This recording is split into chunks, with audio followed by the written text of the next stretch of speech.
Мандатарот Зоран Заев денеска изјави дека очекува новата влада да биде избрана најдоцна за среда вечера, прва обврска да биде укинување на екстерното тестирање. Тој најави дека главната работа на новата влада ќе биде во две насоки: комплетно реализирање на состаноци, екипирање на тимови заради реформите и унапредување на севкупниот квалитет на животот на граѓаните и еднаквоста во општеството пред се социјалната.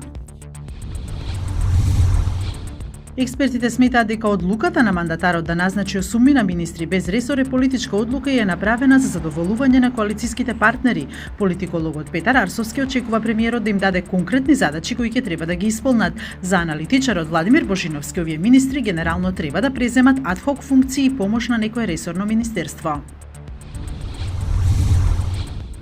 Трамп ќе мора да го отпушти својот зет зашто договарал таен канал за комуникација со Путин. Вашингтон Пост објави дека Џаред Кушнер, зет и висок советник на претседателот на САД, договарал со рускиот амбасадор во САД Сергеј Кисљак таен комуникацијски канал меѓу тимот на Трамп и Москва. Договорот представува нов скандал за администрацијата на Трамп.